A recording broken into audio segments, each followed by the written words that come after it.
ತೆರಿಗೆಯನ್ನ ನೇರ ತೆರಿಗೆಗಳನ್ನು ಕಟ್ಟುವುದರಲ್ಲಿ ಕೇಂದ್ರ ಸರ್ಕಾರಕ್ಕೆ ಕರ್ನಾಟಕಕ್ಕೆ 2ನೇ ಸ್ಥಾನ. ಐಟಿ ಅಥವಾ ಬಿಟಿಗಳಲ್ಲಿ ಕರ್ನಾಟಕಕ್ಕೆ 1ನೆಯ ಸ್ಥಾನ. ಸಂಸ್ಕೃತಿ ಅಥವಾ ಸೌಜನ್ಯದಲ್ಲಿ ಕರ್ನಾಟಕಕ್ಕೆ 1ನೆಯ ಸ್ಥಾನ. ನಮಗೆ ನಾವೇ ಹೇಳ್ಕೊಳ್ಳೋಣ, ಅದನ್ನು ಯಾರು ಕೊಡದೇ ಇದ್ರೂ ಬೇಡ ನಮಗೆ. ಈಗ ಬರ್ತಿರೋಂಥ ಈ ಸುದ್ದಿಗಳನ್ನೆಲ್ಲ ನೋಡ್ತಾ ಇದ್ದರೆ ಇದರಲ್ಲೂ 1ನೆಯ ಸ್ಥಾನವನ್ನು ತಂದುಕೊಟ್ಟು ಬಿಟ್ಟರಲ್ಲ ಇಂತಹ ಜನ ನಮ್ಮ ರಾಜ್ಯಕ್ಕೆ ಅನ್ನೋದನ್ನು ನೋಡಬೇಕು. ಕುರುಡು ಕಾಂಚಾಣ ಕುಣಿತಾ ಇದೆ ಕರ್ನಾಟಕದಲ್ಲಿ. ನೋಟು ಬ್ಯಾನ್ ಆದಮೇಲೆ ಎಲ್ಲ ಕಡೆಯಿಂದ ಅಕ್ರಮದ ಕಮಟು ವಾಸನೆ ದಪ್ಪಂತ ಬೆಂಗಳೂರಿನ ಕೆರೆಗಳ ವಾಸನೆಯನ್ನು ಮೀರಿ ಬರ್ತಾ ಇದೆ.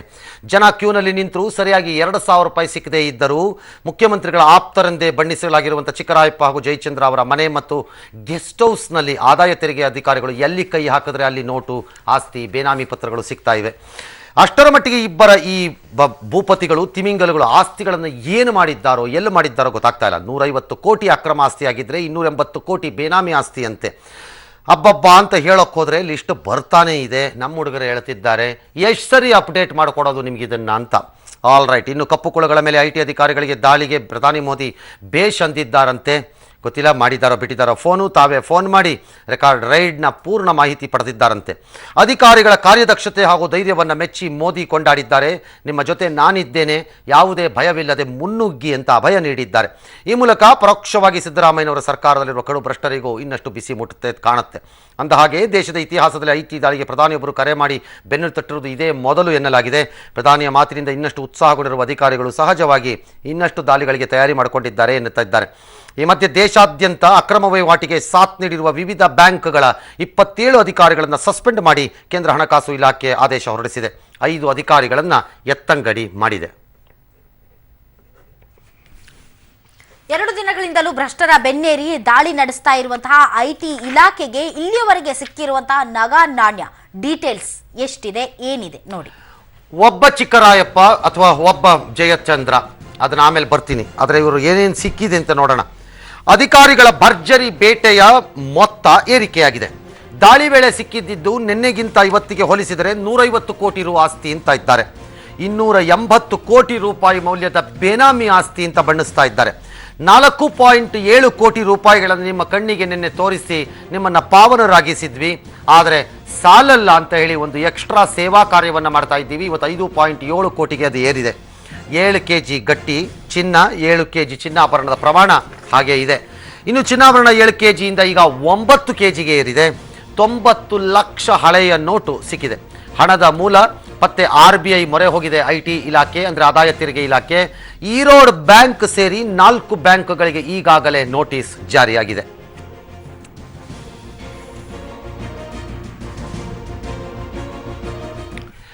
ಜಯಚಂದ್ರ ಹಾಗೂ ಚಿಕ್ಕರಾಯಪ್ಪಗೆ ಬ್ಲಾಕ್ ಮನಿಯನ್ನು ಪಿಂಕ್ ಮನಿ ಮಾಡಿಕೊಟ್ಟಿದ್ದು ತಮಿಳುನಾಡಿನ ಗುತ್ತಿಗೆದಾರ ಚಂದ್ರಕಾಂತ್ ಅಂತೆ. ತಮಿಳುನಾಡಿನ ಈರೋಡು ಬ್ಯಾಂಕ್ ಒಂದರಿಂದ ಬರೋಬ್ಬರಿ 16 ಕೋಟಿ ಹೊಸ ನೋಟನ್ನು ಚಂದ್ರಕಾಂತ್ ಕರ್ನಾಟಕಕ್ಕೆ ತಂದಿದ್ದಾರೆ ಎಂಬ ಮಾಹಿತಿ ಇದೆ. ಜಯಚಂದ್ರ ಹಾಗೂ ಚಿಕ್ಕರಾಯಪ್ಪಗೆ 5.7 ಕೋಟಿ ಹೊಸ ನೋಟು ಕೊಟ್ಟಿದ್ದರೆ ಉಳಿದ 10 ಕೋಟಿಯನ್ನು 3 ಅಧಿಕಾರಿಗಳಿಗೆ ಕೊಟ್ಟಿದ್ದಾನೆ ಎನ್ನಲಾಗಿದೆ. ಈ 3 ಯಾರು, ಹಣವನ್ನು ಎಲ್ಲೆಲ್ಲಿ ಚಲಾವಣೆ ಮಾಡಿದ್ದಾರೆ ಎಂಬುದರ ಬಗ್ಗೆ ಈಗ ಐಟಿ ಅಧಿಕಾರಿಗಳು ತನಿಖೆ ಸ್ಟಾರ್ಟ್ ಮಾಡಿದ್ದಾರೆ. 30% ಕಮಿಷನ್ ಆಸೆಗೆ ಈರೋಡಿನ ಬ್ಯಾಂಕ್ ಒಂದರ ಮ್ಯಾನೇಜರ್ 16 ಕೋಟಿ ಕೊಟ್ಟು ಬಿಟ್ಟಿದ್ದಾರೆ ಅನ್ನೋ ಮಾಹಿತಿ. ಅವ್ರನ್ನೇನಾದ್ರು ಕರ್ಕೊಂಬಂದ್ರೆ ಕರ್ನಾಟಕದ ವಿಧಾನಸೌಧದ ಮುಂದೆ ನಿಲ್ಲಿಸ್ಬಿಟ್ಟು ನೇತಾಕ್ಬೋದು. ಇನ್ನು ಜಯಚಂದ್ರ ಸಿಕ್ಕಿ ಹಾಕೊಳ್ಳಕ್ಕೆ ಪುತ್ರನ ವಿಲಾಸಿ ಭೋಗ ಜೀವನವೇ ಕಾರಣ. ಅದು ಹೇಗೆ ಅನ್ನೋದನ್ನ ನೋಡಿ. ಜಯಚಂದ್ರ ಯಾಕೆ ಸಿಕ್ಕಿ ಬಿದ್ದರು ಅನ್ನೋ ಪ್ರಶ್ನೆಯನ್ನು ಹಿಡಿದುಕೊಂಡು ಹೊರಟಾಗ ಹೊರಕ್ಕೆ ಬಂದ ಮಾಹಿತಿ ಇದು. ಅವರ ಪುತ್ರನ ಶೋಕಿ ಇದಕ್ಕೆ ಕಾರಣ ಇರಬಹುದು ಎಂಬುದು ಒಂದು ಲೆಕ್ಕಾಚಾರ. ಐಷಾರಾಮಿ ಕಾರುಗಳಿಂದ ಐಟಿ ಕಣ್ಣಿಗೆ ಈಗಾಗಲೇ ಬಹಳ ದೀರ್ಘಕಾಲದ ಹಿಂದೆಯೇ ಅವರು ಬಿದ್ದಿದ್ದರು. ಅದನ್ನೇ ಹಿಡಿದುಕೊಂಡಿದ್ದರು ಐಟಿ ಅಧಿಕಾರಿಗಳು. ಈಗ ಅದರ ಮುಂದಕ್ಕೆ ಹೋದಾಗ ಸಿಕ್ಕಬಾರದೆಲ್ಲ ಸಿಕ್ಕಿ ಬಿಟ್ಟಿತ್ತು ಅಂತ. ಹಾವು ಹಿಡಿಯುವವರನ್ನ ಕರೆದುಕೊಂಬಂದು ಹುತ್ತದಲ್ಲೊಂದು ಹಾವಿ ಇದೆ ಅಂತ ಬಿಟ್ಟಾಗ ಹಾವು ಹಿಡಿಯೋರು ಹುತ್ತದೊಳಕ್ಕೆ ಕೈ ಹಾಕಿದ್ರೆ 10 ಹಾವು ಸಿಕ್ಕಿದ್ರೆ ಏನು ಮಾಡೋದು? ಫುಲ್ ಕ್ಯಾಶ್ ಕೊಟ್ಟು ಲಂಬೋರ್ಗಿನಿ ಪೋರ್ಷೆ ಕಾರು ಖರೀದಿ ಮಾಡಿದ್ದಾರೆ. ಪ್ರಾಕ್ಟೀಸ್ ಮಾಡ್ಕೊಳ್ಳಿ, ಹೆಸರುಗಳನ್ನು ಬೇಕಾಗತ್ತೆ ಮುಂದೆ ಯಾವತ್ತಾರು ನೀವು ಬಳಸೋವಾಗ. ಲಂಬೋರ್ಗಿನಿ ಪೋರ್ಷೆ ಹೆಸರುಗಳು. ಚಿಕ್ಕರಾಯಪ್ಪ ಮಕ್ಕಳ ವಿದ್ಯಾಭ್ಯಾಸದ ಮಾಹಿತಿ ಮೇಲೆ ಐಟಿ ನಿಗಾ ಕೂಡ ಇಟ್ಟಿತ್ತು. 2 ಹೆಣ್ಮಕ್ಕಳು ಅಳಿಯನಿಗಾಗಿ ಕೋಟಿಗಟ್ಟಲೆ ಡೊನೇಷನ್ ಕಟ್ಟಿದ್ರು. ಚಿಕ್ಕರಾಯಪ್ಪ ಹೊಸ ನೋಟುಗಳ ಸಾಗಾಟ ದಾಸ್ತಾನು ಖಚಿತಪಡಿಸಿಕೊಂಡೇ ಐಟಿ ದಾಳಿ ನಡೆದಿದೆ. ಸರ್, ಕರ್ನಾಟಕ ಇದರಲ್ಲೂ ಕೂಡ ನನಗೊಬ್ರು ಇವತ್ತು ಫೋನ್ ಮಾಡಿದ್ರು. ಸರ್, ಈ ದಾಳಿ ಹೆಂಗ್ ನಡೆದಿದೆ ಗೊತ್ತಾ ಸರ್? ಇಲ್ಲ ಒಂದು ಐಟಿನವ್ರಿಗೆ ಕರೆಕ್ಟಾಗಿ ಪಾಯಿಂಟ್ ಅಲ್ಲಿ ದುಡ್ಡಿದೆ ಅಂತ ಹೆಂಗ್ ಗೊತ್ತಾಯ್ತು ಗೊತ್ತಾ ಸರ್? ಇಲ್ಲ ಒಂದು ಚಿಪ್ಪು ಸರ್, ಚಿಪ್ಪು ಯಾವ ಚಿಪ್ ಈ ಚಿಪ್ ಅಷ್ಟೇ ಹಿಡ್ಕೊಂಡು ಹೋಗ್ಬೇಕು ಅವನಿಗೆ ಅಂದೆ. ಸರ್ ಇದೇ ಸುಳ್ಳು ಹೇಳ್ತಾ ಇದ್ದಾರೆ ಅಷ್ಟೇ, ಅದರಲ್ಲೇ ಟ್ರ್ಯಾಕ್ ಮಾಡಿ ಕರೆಕ್ಟಾಗಿ ಹೋಗಿದ್ದಾರೆ ಅಂದರು. ಇಲ್ಲ ಅಂತ ಮಗದೊಮ್ಮೆ ಹೇಳ್ತೀವಿ. ಈ ಎಲ್ಲ ಮಾಹಿತಿಗಳನ್ನು ಐ ಟಿ ಅಧಿಕಾರಿಗಳು ನನಗೆ ಬರ್ತಾ ಇರುವಂಥ ಮಾಹಿತಿಗಳ ಪ್ರಕಾರ 4 ತಿಂಗಳಿಂದ ಗಮನಿಸ್ತಿದ್ದಾರೆ. ಇದು ನೋಟು ಬ್ಯಾನ್ ಹಿನ್ನೆಲೆ ಅಲ್ಲ. ದೇವರ್ watching all this for long time. ಬೇರೆ ಬೇರೆ ವಿಚಾರಗಳಿಗೆ ಸಂಬಂಧಪಟ್ಟಂತೆ ತಗಲಾಕೊಂಡಿದ್ಯಾವಾಗ ಅಂತಂದ್ರೆ ನೋಟ್ ಬ್ಯಾನ್ ಆಗಿದ್ರಲ್ಲಿ ತಗಲಾಕೊಂಡ್ಬಿಟ್ರು ಅಷ್ಟೇ. ಇವಾಗ ಇದು ಹಿಂದಕ್ಕೆ ಹೋಗಿದೆ, ಇದು ಈಗಲೇ ಆಗಿದೆ ಅಂತ ಅಲ್ಲ. ಇದು ಏನೇ ಕೇಳಿ. ಅಲ್ಲ ಸರ್, ಕರ್ನಾಟಕನೂ ಕೂಡ ಇದರಲ್ಲಿ ಮುಂದಿದೆ. ಮೋದಿ ಅವರು ಫೋನ್ ಮಾಡ್ಬಿಟ್ಟು ಶಬಾಸ್ ಹೇಳಿದ್ದಾರೆ ಅನ್ನುವಂತ ನಂಗೆ ಗೊತ್ತಿಲ್ಲ, ಹಾಗಂತ ಮಾಹಿತಿ ಹೇಳ್ತಿದ್ದಾರೆ. ಯಾಕಂದ್ರೆ ಇವಾಗ ಏನೇನೋ ಮಾಹಿತಿಗಳು ಹಬ್ತಾ ಇದೆ. I don't know exactly prime minister phone ಮಾಡಿದಾರ ಮಾತಾಡಿದ್ರ ಅಂತ. Somebody has to confirm it.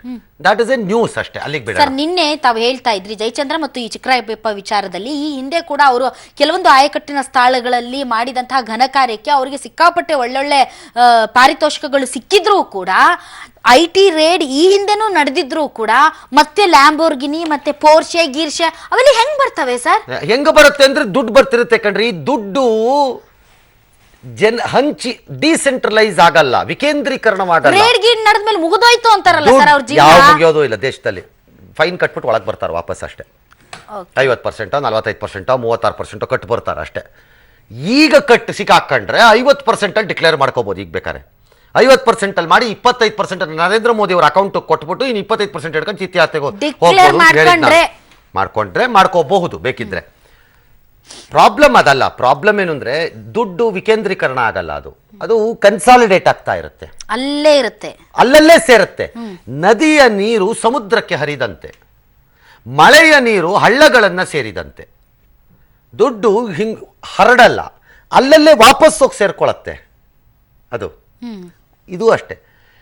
ದೇಶದ 1% ಜನರ ಬಳಿ ಒಂದೇ 1%, 125 ಕೋಟಿ ಜನ ಅಂತಂದ್ರೆ 1.25 ಕೋಟಿ ಅಂದ್ರೆ 1,125,00,000 ಜನರ ಬಳಿ ಈ ದೇಶದ 53% ಅಷ್ಟು ಆಸ್ತಿ ಅವರ ಬಳಿ ಇದೆ. 1% ಜನರ ಬಳಿ 53% ದೇಶದ ಆಸ್ತಿ ಅಂದ್ರೆ ಸಂಪತ್ತು ಅವ್ರ ಕೈಯಲ್ಲಿದೆ. 2006ರಿಂದ 2016ರವರೆಗೆ 38%ನಿಂದ ಅಂದ್ರೆ 2006ರಲ್ಲಿ 38% ಇತ್ತು ಅಷ್ಟು ಜನದ ಕೈ, 1% ಜನರಲ್ಲಿ ಅದು 53ಕ್ಕೆ ಬಂದಿದೆ. ಏರಿಕೆ ಆಗಿದೆ ತುಂಬಾ. ಹಂಗಾದ್ರೆ ಹಣ ಹ್ಯಾವ್ಸ್ ಅಂಡ್ ಹ್ಯಾವ್ ನಾಟ್ಸ್ ಅಂತ ಕರಿತೀವಿ. ಉಳ್ಳವರು ಮತ್ತು ಇಲ್ಲದವರು ಇವರ ಮಧ್ಯೆಯ ಕಂದಕ ಹೆಂಗೆ ದೊಡ್ಡದಾಗ್ತಾ ಇದೆ ಅನ್ನೋದನ್ನ ನೋಡ್ಕೊಳ್ಳಿ. ತಾವಂದಾಗೆ ವಿಕೇಂದ್ರೀಕರಣ ಆಗ್ತಾ ಇಲ್ಲ, ಅಲ್ಲೇ ಹೋಗತ್ ವಾಪಸ್. ನಾನು ಹೇಳ್ತಿರೋದು ಒಬ್ಬ ಜಯಚಂದ್ರ ಒಬ್ಬ ಚಿಕ್ಕರಾಯಪ್ಪ ಮಾತಾಡ್ತಾ ಇದ್ದೀರಿ ನೀವು ಇವತ್ತು. ಯಾವ ಜಯಚಂದ್ರ ಯಾವ ಚಿಕ್ಕರಾಯಪ್ಪ? ಒಂದ್ ಮ್ಯಾನೇಜಿಂಗ್ ಡೈರೆಕ್ಟರ್ ಯಾವ್ದೋ ಒಂದ್ ನಿಗಮ, ಯಾವ್ದೋ ಒಂದು ಕಂಪನಿ, ಅದೊಂದು ಚೀಫ್ ಎಂಜಿನಿಯರ್, 200-125 ಕೋಟಿ ಅಂತ ಲೆಕ್ಕ. ಹಾಗಾದ್ರೆ ಈ ದೇಶದಲ್ಲಿ 30 ರಾಜ್ಯಗಳಲ್ಲಿ ಅದೆಷ್ಟು ನಿಗಮಗಳು, ಅದೆಷ್ಟು ಮಂಡಳಿಗಳು, ಅದೆಷ್ಟು ಮ್ಯಾನೇಜಿಂಗ್ ಡೈರೆಕ್ಟರ್ಗಳು, ಅದೆಷ್ಟು ಅಧಿಕಾರಿಗಳು, ಅದೆಷ್ಟು ರಾಜಕಾರಣಿಗಳು, ಅದೆಷ್ಟು ಜಯಚಂದ್ರ ಚಿಕ್ಕರಾಯಪ್ಪಗಳಿರಬೇಕು? ಇದು ಸ್ಯಾಂಪಲ್ಲು ಅಲ್ಲ. ಹೋಟ್ಲಿಗೆ ಹೋದ್ರೆ ಅಥವಾ ಯಾವ್ದಾದ್ರು ಸ್ವೀಟ್ ಅಂಗಡಿಗೋ ಅಡಿಗೆ ಮನೆಗೆ ಹೋದ್ರೆ ಅಡಿಗೆ ಮಾಡೋರು ಹೆಂಗಿದೆ ಅಂತ ನೋಡಿ ಸಾರ್ ಅಂತ ಸ್ಪೂನಲ್ಲಿ ಒಂಚೂರು ಸಾರು ಕೊಡ್ತಾರೆ. ಉಪ್ಪು ಖಾರ ಎಲ್ಲ ಸರಿ ಇದೆಯಾ ನೋಡಿ ಸ್ಪೂನಲ್ಲಿ. ಇದು ಆ ಸ್ಪೂನಲ್ಲಿ ಕೊಟ್ಟಿರೋ ಸ್ಯಾಂಪಲ್ಲು ಅಲ್ಲ. ಅದ್ರ ವಾಪಸ್ ಹಾಕಿದ್ಮೇಲೆ ಅದ್ರ ಅಂಟ್ಕೊಂಡಿದ್ರೆ ನಾಲ್ಗೆಯಲ್ಲಿ ನೆಕ್ತೀವಲ್ಲ, ಅದಿರ್ಬೋದು. ಇದು ಇನ್ನು ತುಂಬಾ ಪಿಕ್ಚರ್ ಬಾಕಿ ಇದೆ. ಅದೇ ಒಬ್ಬ ಜಯಚಂದ್ರ ಒಬ್ಬ ಚಿಕ್ಕರಾಯಪ್ಪ ಅದು ನಮಗೆ ಈ ಗಾಬರಿಯನ್ನ ಮೂಡಿಸ್ತಾ ಇದ್ರೆ ಈ ದೇಶದಲ್ಲಿ 30 ರಾಜ್ಯಗಳಲ್ಲಿ ಅಷ್ಟು ನಿಗಮಗಳು, ಅಷ್ಟು ಸರ್ಕಾರಗಳು, ಅಷ್ಟು ಅಧಿಕಾರಿಗಳು, ಅಷ್ಟು ಚಿಕ್ಕರಾಯಪ್ಪಗಳು, ಅಷ್ಟು ಜಯಚಂದ್ರಗಳು ಇನ್ನೆಷ್ಟಿರಬೇಕು? ಅಲ್ಲೇ ಪ್ರಶ್ನೆ ಇದೆ, ಎಷ್ಟಿರಬೇಕು? ಹಂಗಾದ್ರೆ ಲೆಕ್ಕ ಹಾಕೊಳ್ಳಿ. ಜನ ಏನು ಮಾಡಬೇಕು? ಇದನ್ನ ನೋಡಿಕೊಂಡು ಕೂತಿರ್ಬೇಕು. ಇವತ್ತು ಸಂಜೆ ಪಬ್ಲಿಕ್ ಹೆಲ್ಪ್ ಲೈನ್ ಸಂಜೆ 6 ಗಂಟೆಗೆ ನಾವು ಮಾಡ್ತೀವಲ್ಲ, ಕನ್ಫ್ಯೂಷನ್ ಇದ್ರೆ ಪ್ರಶ್ನೆ ಕೇಳಿ ಅಂತ. ಅದಕ್ಕೊಂದು ಲೇಡಿ ನಿವೃತ್ತ ಯೋಧರ ಹೆಂಡತಿ ಅಂತೆ ಆಕೆ ಆಡ್ತಿದ್ದಿದ್ದು ಮಾತು ಕೇಳ್ಕೊಂಡ್ಬಿಟ್ರೆ ನಾನು ಗಾಬರಿಯಾಗಿ ಡಿಸ್ಕನೆಕ್ಟೇ ಮಾಡ್ಬಿಟ್ಟೆ. ಬೇಡಪ್ಪ ಸವಾಸ ಯಾಕೋ ಅಂತ. ಕೊಡ್ರಿ ನನ್ನ ಕೈಗೆ, ನನ್ನ ಗಂಡನೂ ಬೇಡ, ಕೈ ಕಾಲನ್ನು ಕತ್ತರಿಸ್ಬಿಟ್ಟು ನಾಲಿಗೆ ಸೀಳ್ಬಿಟ್ಟು ಕಣ್ಣುಗುಡ್ಡೆ ಕಿತ್ತಾಕ್ಬಿಡ್ತೀನಿ ಇವ್ರಿಗೆಲ್ಲ ಅಂತಿದ್ಲು. ಅಂದ್ರೆ ಕೋಪ ಎಷ್ಟಿರುತ್ತೆ ಜನಕ್ಕೆ ಲೆಕ್ಕ ಹಾಕೊಳ್ಳಿ. ದುಡ್ಡನ್ನು ಸಕ್ರಮವಾಗಿ ಮಾಡಿದ್ದಕ್ಕೆ ಜನಕ್ಕೆ ಕೋಪ ಇಲ್ಲ. ಐ ವಿಲ್ ಟೆಲ್ ಯು ಒಂದು ಸ್ಮಾಲ್ ಎಕ್ಸಾಂಪಲ್. ರಾಜಕಾರಣಿ ಒಬ್ಬರದ್ದು 500 ಕೋಟಿ ಅಂತ ಆಸ್ತಿ ಡಿಕ್ಲೇರ್ ಆದರೆ ಜನ ಎಲ್ಲಿಂದ ಮಾಡ್ದ ಇವನು ಅಂತಿರ್ತಾರೆ. ನಂದನ್ ನಿಲೇಕಣಿ ಚುನಾವಣೆಗೆ ನಿಂತಾಗ 8,000 ಕೋಟಿ ಲೆಕ್ಕಾಚಾರದಲ್ಲಿ ಅವರು ಆಸ್ತಿಯನ್ನು ತೆರಿಗೆ. Nobody asked A question. ಯಾರೂ ಪ್ರಶ್ನೆ ಕೇಳಲಿಲ್ಲ ಅದನ್ನ. Nobody asked. ಎಲ್ಲಿಂದ ಬಂತ ಅವನಿಗೆ 8,000 ಕೋಟಿ ಎಲ್ಲಿ ಹೊಡೆದಂತೆ ಯಾರು ಕೇಳಲಿಲ್ವೇ? ಸಕ್ರಮವಾಗಿ ಆಸ್ತಿಯನ್ನ ಮಾಡಿದ ಬಗ್ಗೆ ಜನ ಅದನ್ನು ಅರ್ಥ ಮಾಡಿಕೊಳ್ಳುವ ಸಾಮರ್ಥ್ಯವನ್ನು ಹೊಂದಿದ್ದಾರೆ. ಅಕ್ರಮವಾಗಿ ಮಾಡಿದವನ ಬಗ್ಗೆ ಜನಕ್ಕಿರೋ ಕೋಪಗಳಿದು. ಇವೆಲ್ಲ ಎಲ್ಲಿಂದ ಬಂತು, ಹೇಗೆ ಬರುತ್ತೆ, ಹೆಂಗೆ ಸಾಧ್ಯ ಇದು? ಈ ಪರಿಪ್ರಮಾಣದಲ್ಲಿ ನಡೀತಿದೆಯಲ್ಲ, ಹಾಗಾದ್ರೆ ದೇಶದಲ್ಲಿ ಏನು ನಡೀತಿರಬೇಕು? ಒಂದು ಚಿಕ್ಕರಾಯಪ್ಪ, ಒಂದು ಅದೇನೋ ಜಯಚಂದ್ರ ಅಂತೇನೋ ಹಿಡ್ಕೊಂಡು ನಾವು ಇವತ್ತು ಜಗ್ತಾ ಇದ್ದೀವಲ್ಲ. ಜಸ್ಟ್ ಇಮ್ಯಾಜಿನ್ ದಿ ಮ್ಯಾಸಿವ್ನೆಸ್ ಆಫ್ ಇದು ದೇಶನ, ಇದು ಬಡವರ ದೇಶ. ಯಾವನು ಹೇಳ್ದವನು ಬಡವರ ದೇಶ ಅಂತ? ಇದು ಬಡವರ ದೇಶನ ಇದು? ಲೆಕ್ಕ ನೋಡಿ. ಆಲ್ರೈಟ್, ನಿನ್ನೆಯಿಂದ ನನ್ನನ್ನು ಕಾಡ್ತಾ ಇದ್ದಿದ್ದು ಒಂದು ಪ್ರಶ್ನೆ ಏನು, ಹೆಂಗೆ ಕನ್ವರ್ಟ್ ಆಗತ್ತಿದು? ಬ್ಯಾಂಕಿಂದ ನೀವು ಕೇಳ್ತಾ ಇದ್ರಿ, ಹೆಂಗೆ ಎಲ್ಲರಿಗೂ ಲಿಮಿಟ್ ಇದೆ. 2,000 ರೂಪಾಯಿ ಕೊಡ್ತೀವಿ ನಿನಗೆ ಅಂತಾರೆ ಜನಕ್ಕಾದ್ರೆ, 24,000 ರೂಪಾಯಿ ಕೊಡ್ತೀವಿ ವಾರಕ್ಕೆ ಅಂತಾರೆ. ATM ಒಳಗೆ ಹೋದ್ರೆ 2,000 ರೂಪಾಯಿ ಮೇಲೆ ತಗೊಳಂಗಿಲ್ಲ ಅಂತಾರೆ. ಕ್ಯೂಬ್ ಬಾ ಅಂತಾರೆ, ಆಧಾರ್ ಕೊಡು, ಬಾಧಾರ್ ಕೊಡು, ಮಾಧಾರ್ ಕೊಡು ಅಂತ 1,000 ಕತೆ ಕೇಳ್ತಾರ ನಮ್ಮ ಮನೇಲಿ. 24,000 ಕೊಡ್ತಾ ಇಲ್ಲ, ಬೆಂಡ್ ಎತ್ತಾರೆ, ಚೆಕ್ ಕೊಟ್ರು ಕೊಡಲ್ಲ ಅಂತಾರೆ. ಮನೆಯಲ್ಲಿ ಹೆಣ್ಮಕ್ಳು ಮದುವೆ ಇದೆ ಅಂತಂದ್ರು ಬಡಿಗೆ ಬಟ್ಟನ್ ಕೊಟ್ಟು ಬಿಲ್ ತಗೊಂಬಾ ಅಂತಾರೆ. ಇವ್ರಿಗೆ ಹೆಂಗ್ ಬಂತು? ನನಗೂ ಇದು ಅರ್ಥವೇ ಆಗಿರ್ಲಿಲ್ಲ ನೆನ್ನೆಲ್ಲ. ಹೆಂಗ್ ಎತ್ತುತ್ತಾರಿದೆ ದುಡ್ಡನ್ನು ಹಂಗಾರೆ ಆಚೆಗೆ? ಈಗ ನನಗೆ ಸಣ್ಣದಾಗಿ ಒಂದು ಎಂಬೋ ಮೋಡಸ್ ಆಪರಂಡಿ ಅಂತ ಕರಿತೀವಿ ಕಳ್ಳರನ್ನ. ಈ ಕಳ್ಳರಿಗೆ ಪೊಲೀಸ್ನವ್ರು ಹೇಳ್ತಾರಲ್ಲ ಎಂಬೋ ಸರ್ ಅವನದ್ದು. ಎಂಬೋ ಏನಂದ್ರೆ ಮೋಡಸ್ ಆಪರಂಡಿ ಅಂತ ಹೇಳ್ತಾರಲ್ಲ. ಇವ್ರದ್ದು ಎಂಬೋ ಒಂದನ್ನ ನನಗೆ ಒಬ್ರು ಯಾರೋ ಎಕ್ಸ್ಪ್ಲೈನ್ ಮಾಡಿದ್ದು ಸರಿ ಅನ್ನಿಸ್ತು. ಮೊದಲ 4 ದಿನಗಳ ಕಾಲ ಇವರು ಯಾವುದೇ ದಾಖಲೆಗಳಿಲ್ಲದೆ ನೋಟ್ ಎಕ್ಸ್ಚೇಂಜ್ ಜಾಗ ಕೊಟ್ಟಿದ್ರಲ್ಲ, ಆಗ ಎಕ್ಸ್ಚೇಂಜ್ ಮಾಡಿದ್ದಾರೆ ಯಾರ್ಯಾರದ್ದೋ ದುಡ್ಡಲ್ಲಿ ಹೆಸರಲ್ಲಿ ಮೊದಲು 4 ದಿನದಲ್ಲಿ. ಆಮೇಲೆ ದಾಖಲೆಗಳನ್ನು ತಗೊಂಡು ಕೊಡಬೇಕು ಅಂತಂದ್ರು.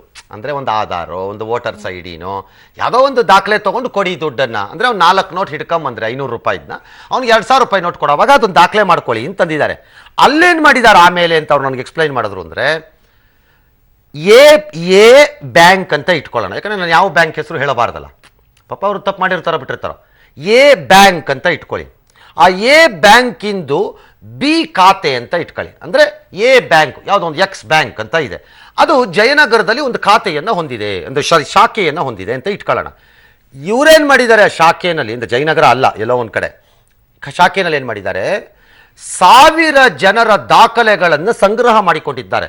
ದುಡ್ಡು ಕೊಟ್ಟಿದ್ದಾರೆ. ಅಂದರೆ 2,000 ರೂಪಾಯೋ, 4,000 ರೂಪಾಯೋ, 3,000 ರೂಪಾಯೋ ಎಷ್ಟೋ ಕೊಡಬೇಕಲ್ಲ ದುಡ್ಡು. ಅವ್ರದ್ದು ದಾಖಲೆಗಳು ಬಂತಲ್ಲ, ಈ ದಾಖಲೆಗಳನ್ನ 4 ಶಾಖೆಗಳ 5 ಶಾಖೆಗಳ ಕುಖ್ಯಾತ ದರೋಡೆಕೋರರು, ಬ್ಯಾಂಕ್ ಅಧಿಕಾರಿಗಳ ಕನೈವೆನ್ಸು ಪಿತೂರಿ ಇಲ್ಲದೆ ಸಾಧ್ಯನೇ ಮಾಡ್ತಿದ್ರು IT-ನವರು.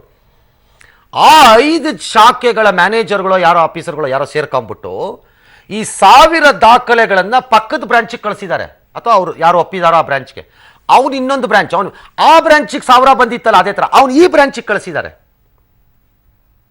ಅರ್ಥ ಆಗ್ತಿದೆಯಾ ಹೇಳ್ತಿರೋದು? ಎಷ್ಟು ಕಾಂಪ್ಲಿಕೇಟ್ ಇದೆ ಮ್ಯಾಟ್ರ್ ಇದು. ನಾನಿರೋ ಮ್ಯಾನೇಜರ್ ಆಗಿರೋ ಬ್ರಾಂಚ್ಗೆ 1000 ಜನ ಬಂದು ತಗೊಂಡಿದ್ದ ದಾಖಲೆ ಇದೆಯಲ್ಲ, ಅದನ್ನ ನೀವು ಮ್ಯಾನೇಜರ್ ಆಗಿರೋ ಬ್ರಾಂಚ್ ಕೊಟ್ಬಿಟ್ಟೆ ಕಾಪಿ ಮಾಡ್ಬಿಟ್ಟು.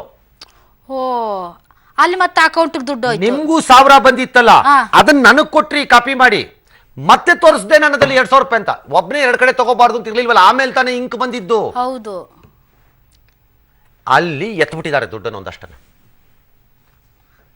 ಒಂದಷ್ಟು ದುಡ್ಡು ಅಲ್ಲಿ ಎತ್ತಿದ್ದಾರೆ. ಸರ್ಪ್ಲಸ್ ಅಕೌಂಟ್ಗಳಿಗೆ ಮತ್ತೆ ಹಾಕೊಳ್ಳೋದು. ಸರ್ಪ್ಲಸ್ ಅಲ್ಲ, ತಗೊಂಡವನೇ ತಗೋತಿದ್ದಾನೆ ಅಷ್ಟೇ. ಕ್ಯಾಶ್ ಶಾರ್ಟೇಜ್ ಬಂದಿದ್ದ ಕಾರಣನೂ ಇದೇ ಇರ್ಬೋದು ಬೇಕಾದ್ರೆ ಕೆಲವು ಕಡೆಗಳಲ್ಲಿ. ತಗೊಂಡವನೇ ತಗೋತಿದ್ದಾನೆ. 1 2 3 4 5 6 7 8 ನನ್ನ ಶಾಖೆಗೆ ಬಂದ, ದಾಖಲೆ ಕೊಟ್ಟಿದ್ದ, 2,000 ರೂಪಾಯಿ ಕೊಟ್ಟಿದ್ದೆ. ಈ 10 ಜನದ ದಾಖಲೆನ ನಿಮ್ಮ ಬ್ಯಾಂಕ್ ಕಳಿಸ್ಕೊಟ್ಟೆ.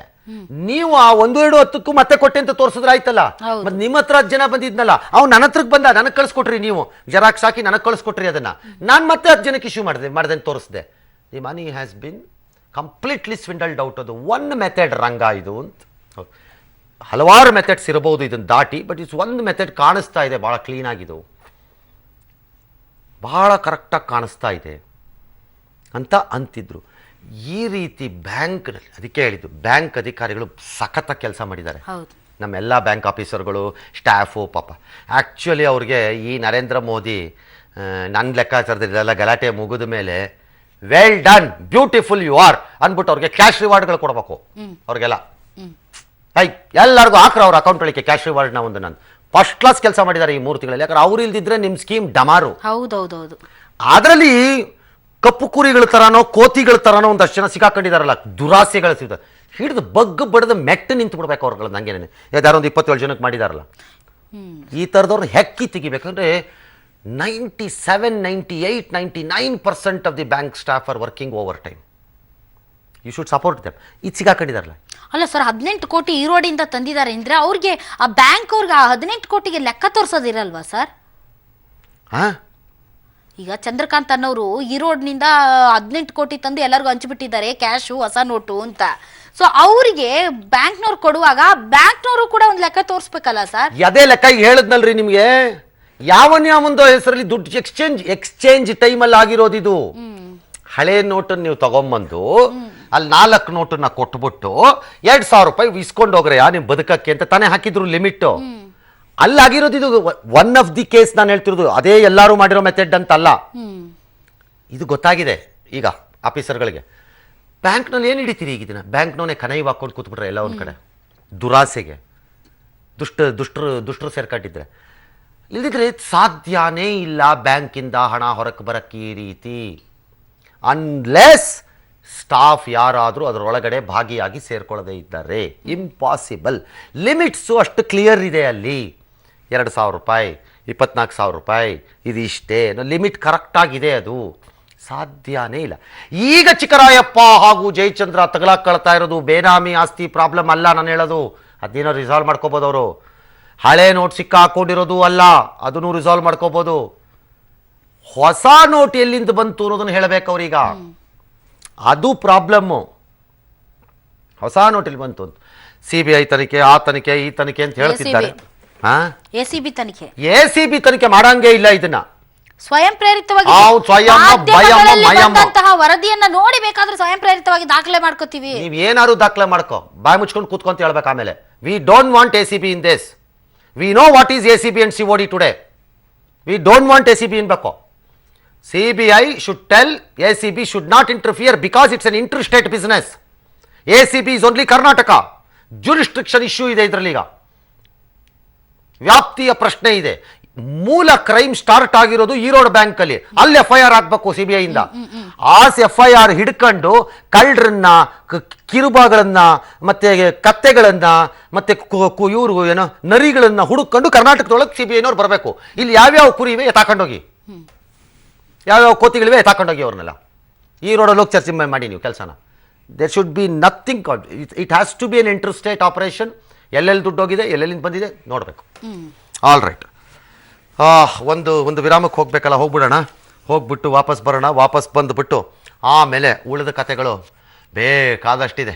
ಅವ್ರು ಮಗೆದು ಕಾಸು ಬರ್ತಾ ಇದ್ರೆ ನಾವಿಲ್ಲಿ ಕೈ ಹಾಕಿದ್ರೆ ಸಾಕು, ನ್ಯೂಸ್ ತಪ ಉದುರ್ತಾ ಇದೆ. ಎಂಥದ್ದು ನೋಡಿ. ಸ್ವಾತಂತ್ರ್ಯ ನಂತರದಲ್ಲಿ ಬಹುಶಃ ಭಾರತ ಆರ್ಥಿಕ ವಿಷಯಗಳನ್ನು ಈ ರೀತಿ ಚರ್ಚೆ ಮಾಡಿರಲಿಲ್ಲ ಅನ್ಸತ್ತೆ. ಫುಟ್ಪಾತ್ನಲ್ಲಿರುವ ಕೊನೆಯ ವ್ಯಕ್ತಿಯವರೆಗೆ 4 ಹೆಂಡ್ತೀರು 5 ಹೆಂಡ್ತೀರನ್ನ ಚರ್ಚೆ ಮಾಡಿದ್ದೀವಿ ಈ ದೇಶದಲ್ಲಿ. ಕೆಟ್ಟ ರಾಜಕಾರಣನ ನಿಲ್ಸಕ್ಕಾಗದಷ್ಟು, ಅರಗಿಸ್ಕೊಳಕ್ಕಾಗದಷ್ಟು ಚರ್ಚೆ ಮಾಡಿದ್ದೀವಿ. ಕ್ರೈಮ್ಗಳನ್ನು, ಮರ್ಡರ್ಗಳನ್ನು, ಅಸಾಸಿನೇಷನ್ಗಳನ್ನು, ಕೊಲೆಗಳನ್ನು ಚರ್ಚೆ ಮಾಡಿದ್ದೀವಿ. ಎಲ್ಲಾನು ಮಾಡಿದ್ದೀವಿ. ಆರ್ಥಿಕ ವಿಷಯ ಈ ರೀತಿ ಗಂಭೀರವಾಗಿ ಚರ್ಚೆ ಆಗಿರಲಿಲ್ಲ. ಬಜೆಟ್ ದಿನಾನು ಬೇಕಾದವ್ರು ನೋಡ್ತಿದ್ರು. ಲಿಪ್ಸ್ಟಿಕ್ ಕಡಿಮೆ ಅಂತ, ಸಿಗರೆಟ್ ಜಾಸ್ತಿ ಅಂತ, ಇದು ಕಡಿಮೆ, ಅಷ್ಟಕ್ಕೆ ನಿಂತೋಗ್ತಿತ್ತು. ಈ ರೀತಿ ಅಲ್ಲ, ಜನ ಇನ್ವಾಲ್ವ್ ಆಗಿದ್ದಾರೆ ಆ ಆರ್ಥಿಕ ಚರ್ಚೆಯಲ್ಲಿ. ನೋಡೋಣ ಇದು ಎಲ್ಲಿಗೆ ಹೋಗುತ್ತೆ ಈ ಸುದ್ದಿಗಳು ಅಂತ. ವಾಪಸ್ ಬಂದ್ಬಿಡ್ತೀವಿ. ಭಾಳ ಇಂಪಾರ್ಟೆಂಟ್ ಮ್ಯಾಟ್ರ್ಗಳಿವೆ. ಇನ್ನೂ ಚಿಕ್ಕರಾಯಪ್ಪನವರ ರಾಮಾಯಣವು, ಜಯಚಂದ್ರ ಅವರ ಮಹಾಭಾರತವು ಅಧ್ಯಾಯಗಳು ಬಾಕಿ ಇವೆ. ಚಿಕ್ಕರಾಯಪ್ಪ ಹಾಗೂ ಜಯಚಂದ್ರ ಸಖತ್ ದೋಸ್ತಿ. ಫಿಲಮ್ಗಳು ನೋಡಿದ್ದೀರಿ, ಕಿಲಾಡಿ, ಜೋಡಿ, ಆಮೇಲೆ ಜೋಡಿ ಮಕ್ಕಳು, ಡಬ್ಕಿ ಡಬಲ್ ಅಂತ ಏನೇನೋ ಹೊಸ ಹೆಸರುಗಳಲ್ದ್ರೆ ಬೇಕಾರೆ. ಡಬ್ಕಿ ಡಬಲ್ ಗೊತ್ತು ತಾನೆ, ಚಿನಿದಾಂಡಲ್ಲಿ ಆ ಥರ ಹೊಸ ಹೆಸರುಗಳೆಲ್ಲ ಕೇಳಿರ್ತೀರಿ. ಇಲ್ಲೂ ಇರ್ತಾರೆ, ಡಬ್ಕಿ ಡಬಲ್ ಎಲ್ಲ ಇರ್ತಾರೆ. ನವೆಂಬರ್ 8ಕ್ಕೆ ಮೊದಲು ಚಿಕ್ಕರಾಯಪ್ಪ ಜಯಚಂದ್ರ ಬಳಿ ಕೋಟಿ ಕೋಟಿ ಕ್ಯಾಶ್ ಇತ್ತಂತೆ. ನೋಟ್ ಬ್ಯಾನ್ ಆಗ್ತಿದ್ದಂತೆ ಎಲ್ಲ ಖರೀದಿಗಳಿದ್ರಂತೆ. ಜಯಚಂದ್ರ 15 ಕೋಟಿ ನಗದನ್ನು ಕಾರ್ ಖರೀದಿಸಿ ಹಣದ ರೂಪವನ್ನು ಬದಲಿಸಿಕೊಂಡ್ರು ಅಂತಿದ್ದಾರೆ. 7 kg ಬೆಳ್ಳಿ ಖರೀದಿಸಿದ್ರು ಚಿಕ್ಕರಾಯಪ್ಪ ಜಯಚಂದ್ರ. 7 kg ಬೆಳ್ಳಿ ಯಾವ ದೊಡ್ಡ ದುಡ್ಡದು, ಅದೊಂದು 40,000 ರೂಪಾಯಿ ಇದೆ ಕೆ ಜಿಗೆ ಇವತ್ತು ಬೆಳ್ಳಿ. 7 4 28 2,80,000 ಯಾವ ದೊಡ್ಡ ದುಡ್ಡದು. 6.5 ಕೋಟಿ ಕೊಟ್ಟರು. ಇಬ್ಬರಿಂದಲೂ 9 kg ಚಿನ್ನ ಖರೀದಿಯಾಗಿದೆ, ಅದು ಬಿಗ್ಗು.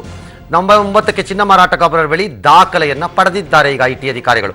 ಪ್ರತಿ 10 ಗ್ರಾಂ ಚಿನ್ನಕ್ಕೆ 30,000 ಬದಲು 40,000 ರೂಪಾಯಿ ಪ್ರೀಮಿಯಂ ಕೊಟ್ಟು ಖರೀದಿ ಮಾಡಿದ್ದಾರೆ ಅಂತ ಹೇಳ್ತಿದ್ದಾರೆ. ಐಟಿ ಅಧಿಕಾರಿಗಳು ಆದಾಯ ತೆರಿಗೆಯ ವಿಚಾರ ಮತ್ತೆ ದಾಳಿಗಳಲ್ಲಿ ಒಂದಿದೆ ಗಮನಿಸ್ಕೋಬೇಕು. ನಾವು ಹೇಳೋದು ಪಕ್ಕ ಅಂತ ಹೇಳಬಾರ್ದು, ಯಾಕಂದರೆ ಆದಾಯ ತೆರಿಗೆ ಇಲಾಖೆ ಅಧಿಕಾರಿಗಳು ಅದನ್ನು ಎಂದೂ ಸ್ಪಷ್ಟೀಕರಿಸಲ್ಲ. ಇಷ್ಟೇ ಇದೆ ಅಷ್ಟೇ ಇದೆ ಸ್ಪಷ್ಟೀಕರಿಸಲ್ಲ. ಅಲ್ಲಿ ಒಂದು ಕ್ಲಾಸ್ ಇದೆ, leakage of the information prior to decision under investigation ಅಲ್ಲ, ಆದರೆ ಅದು ಯಾರಿಗೆ ದಾಳಿಯಾಗಿದೆ ಅದು ಅವನಿಗೆ ಲಾಭದಾಯಕ ಆಗುತ್ತೆ ಅಂತಿದೆ. ಹಾಗಾಗಿ ಕೊಡಲ್ಲ. ಈ ರೀತಿ ಹೇಳ್ತಿದ್ದಾರೆ.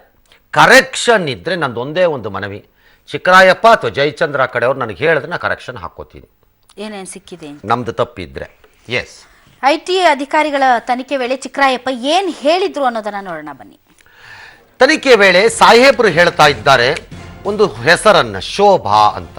ಈ ಹೆಸರು ಮಧ್ಯಾಹ್ನ ಪ್ರಸ್ತಾಪ ಆದಾಗ ನಾನು 1 ನಿಮಿಷ ಗಾಬರಿ ಬಿದ್ದು, ಯಾವ್ಯಾವ ಅಧಿಕಾರಿ ಯಾರ್ಯಾರ ಫ್ರೆಂಡ್ಶಿಪ್ಪು, ಆಮೇಲೆ ಯಾವ ಶೋಭಾ ನೋಡ್ರಪ್ಪ ಅಂದ್ವಿ. ಆಮೇಲೆ ನಮಗೂ ಗೊತ್ತಿರೋ ಶೋಭಾ ಅಲ್ಲ ಅಂತ ಆಯ್ತು. ಇಬ್ರಾಹಿಂ ಮೇಲೆ ಆರೋಪ ಹೊರಿಸಿದ ಜಯಚಂದ್ರ. ಈ ಹೆಸರು ಕೇಳಿದಾಗ ಡಬಲ್ ನಾನು ಇನ್ನೊಂದು ಸರಿ ಕೇಳ್ಕೊಂಡೆ, ಇದ್ಯಾವ ಇಬ್ರಾಹಿಂ ಚೆಕ್ ಮಾಡ್ರಪ್ಪ ಅಂತ. ಆಗ ಹೇಳಿದ್ರು ನಿಮಗೆ ಗೊತ್ತಿರುವ ಇಬ್ರಾಹಿಂ ಅಲ್ಲ ಅಂತ. ಆಲ್ ರೈಟ್, ಒಟ್ಟು ಶೋಭಾ ಮತ್ತು ಇಬ್ರಾಹಿಂ ಹೆಸರು ಬಂದಿದೆ. ಈ ಇಬ್ಬರನ್ನ ಈಗ ಐಟಿ ಅಧಿಕಾರಿಗಳು ಬೆನ್ನತ್ತಿದ್ದಾರೆ. ಚಿಕ್ಕರಾಯಪ್ಪ ಜಯಚಂದ್ರ ವಿರುದ್ಧ FIRಗೆ ಜಾರಿ ನಿರ್ದೇಶನಾಲಯ ತಯಾರಿ ಮಾಡಿಕೊಂಡಿದೆ. ಬಂಧನವಾದರೆ ನೆನ್ನೆ ಹೇಳಿದ್ದೆ, ಆದಾಯ ತೆರಿಗೆ ಕಾಯ್ದೆಯಲ್ಲಿ ಬಂದರೆ ಬಂಧನ, ಜೈಲು ಶಿಕ್ಷೆ ಇರಲ್ಲ.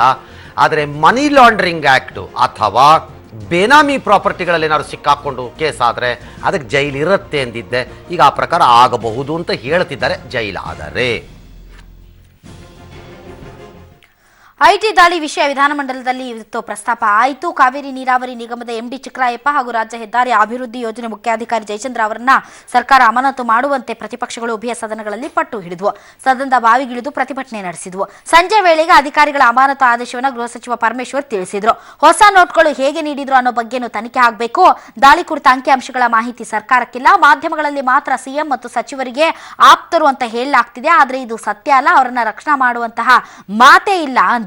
ಇದೇ ವೇಳೆ ಚಿಕ್ಕರಾಯಪ್ಪರವರನ್ನ ಮಾನ್ಯ ಅಂತ ಸಂಬೋಧಿಸಿ ಬಿಟ್ರು. ಈ ಮಧ್ಯೆ ಐಟಿ ದಾಳಿ ಬಗ್ಗೆ ಕೆಪಿಸಿಸಿಯಿಂದ ಹೈಕಮಾಂಡ್ ವರದಿ ಕೇಳಿದೆ. ಮುಖ್ಯಮಂತ್ರಿಗಳ ಜೊತೆ ಮಾತಾಡಿದೆ ಮತ್ತು ಚೀಫ್ ಸೆಕ್ರೆಟರಿ ಅವರ ಜೊತೆ ಕೂಡ ಮಾತನಾಡಿದ್ದೇನೆ. ಆ ಇಬ್ಬರು ಅಧಿಕಾರಿಗಳು, ಒಬ್ಬರೇನು ಮಾನ್ಯ ಚಿಕ್ಕರಾಯಪ್ಪನವರು ಮತ್ತು ಮಾನ್ಯ ಜಯಚಂದ್ರ, ಆ ಇಬ್ಬರು ಅಧಿಕಾರಿಗಳನ್ನ ಸರ್ಕಾರ ತತ್ಕ್ಷಣ ಅವರನ್ನ ಅಮಾನತಿನಲ್ಲಿ ಇಡಬೇಕು ಅಂತ ಹೇಳಿ ನಾವು ತೀರ್ಮಾನ ಮಾಡಿದ್ದೇವೆ. ಆಪ್ತನ ಮನೆಗೆ ಐಟಿ ರೇಡ್, ಚಿಕ್ಕರಾಯಪ್ಪ ಅಂತ ಹೇಳಿ ಅಲ್ಲ ಅಸಂಬಂಧಿತರಿಗೆ ಇಷ್ಟು ಗಂಭೀರವಾದಂತಹ ವಿಷಯ. ಇವತ್ತು ಅಲ್ಲಿ ಜನಸಾಮಾನ್ಯರು ಒಂದು 2,000 4,000 ರೂಪಾಯಿ. ಮಾನ್ಯ ಜಯಚಂದ್ರ ಅವರು, ಮಾನ್ಯ ಚಿಕ್ಕರಾಯಪ್ಪನವರು, ತಪ್ಪೇನೂ ಇಲ್ಲ ಸರ್, ತಪ್ಪೇನಿಲ್ಲ. Let us not pick hole in everything ಬೇಕಾದ್ರೆ ಅಂಟಿಲ್ ಪ್ರೂವ್ಡ್, ಅಲ್ಲ otherwise he is not guilty. ಈ ಹಂತದಲ್ಲಿ ಏಕವಚನ ಪ್ರಯೋಗವನ್ನು ಅವರ ಮೇಲೆ ಮಾಡೋದು ಅಥವಾ ಅವರನ್ನು ಬೇರೆ ರೀತಿ ಸಂಬೋಧನೆ ಮಾಡೋದು, ಕಡು ಭ್ರಷ್ಟ ನೀನು ಅಂತಂದ್ಬಿಟ್ಟು ತೀರ್ಮಾನವನ್ನು ಕೊಡುವುದು ಸಾಧ್ಯವಿಲ್ವಲ್ಲ ಕಾನೂನು ಪ್ರಕಾರ. ಬಳಸ್ಕೊಳ್ಳಿ. ದಾವೂದ್ ಇಬ್ರಾಹಿಂಗೆ ಮಾನ್ಯ ಅಂತ ಏನಾರು ಬಳಸಿದ್ರೆ ಅಬ್ಜೆಕ್ಷನ್ ಎತ್ತಬೇಕು ನಾವೀಗ. ಹಿಂದೆ ಒಂದ್ಸರಿ ಯಾರ ನಮ್ಮಲ್ಲಿ ವೀರಪ್ಪನಿಗೆ ಅವರು ಅಂದಾಗ ಅವನು ಅವರು ಅನ್ನಕ್ಕೆ ಅಂತ ಕೇಳಿದ್ವಿ ನಾವು. ಹಾಗೆ ಅದು ಹೇಳ್ಕೊಳ್ಳಿ, ತುಂಬ ಸಣ್ಣದು, ಬಿಟ್ಬಿಡೋಣ ಅಲ್ವೇ. All right. CM ಪ್ರಮಾಪ್ತರೆ ಸಿಕ್ಕಿಬಿದ್ದಿರುವ ಕಾರಣ ರಾಜಕಾರಣದಲ್ಲಿ ಸಂಚಲನ ಮೂಡಿಸಿದೆ. ಪ್ರತಿಪಕ್ಷಕ್ಕೆ ಒಂದು ಬ್ರಹ್ಮಾಸ್ತ್ರ ಸಿಕ್ಕಿದೆ. ಸರ್ಕಾರ ಮುಜುಗರಕ್ಕೆ ಒಳಗಾಗಿದೆ. CM ಸೇರಿದಂತೆ ರಾಜಕಾರಣಿಗಳ ಪ್ರತಿಕ್ರಿಯೆ ಏನಿತ್ತು ಅಂದರೆ ಹೀಗೆ. ನಮ್ಮ ಆಪ್ತರು ಅಂತ ಯಾರು ಹೇಳಿದ್ರು ನಿಮಗೆ? ಯಾರು ಸರ್ಕಾರಿ ನೌಕರಿಗಳೇ ನಮ್ಗೆ ಯಾಕೆ ಆಪ್ತರಾಗ್ತಾರೆ? They are government servants only. ನಮಗೂ ಅದಕ್ಕೂ ಸಂಬಂಧ ಇಲ್ಲ. ಉಪ್ಪು ತಿಂದವ್ರು ನೀರು ಕುಡಿತಾರೆ, ತಪ್ಪು ಮಾಡಿದ್ರೆ ಶಿಕ್ಷೆ ಆಗ್ತದೆ. ಇವತ್ತು ಐಟಿ ರೇಡ್ ಆದಮೇಲೆ ಇವತ್ತು ಹಳೆ ನೋಟುಗಳು ಸಿಕ್ಕಿದ್ದಲ್ಲ, ಹೊಸ ಸುಮಾರು 4,70,00,000ದಷ್ಟು ಆ ಚಿಕ್ಕರಾಯಪ್ಪನ ಮನೆಯಲ್ಲಿ, ಜಯಚಂದ್ರ ಮನೆಯಲ್ಲಿ ಇವತ್ತು ಕೋಟ್ಯಾಂತರ ರೂಪಾಯಿ ಹೊಸ ನೋಟುಗಳು ಸಿಗ್ತಾವಂತಂದ್ರೆ, ಮತ್ತು ಮುಖ್ಯಮಂತ್ರಿಗಳು ಆಪ್ತರು ಅನ್ನುವಂಥದ್ದು ಇವತ್ತೇನು ಸುದ್ದಿಗಳು ಬರ್ತಾ ಇದ್ದಾವೆ. ಇವೆಲ್ಲ ನೋಡಿದಾಗ ಇದು ಎಲ್ಲಿಗೆ ಹೋಗ್ತಾ ಇದೆ?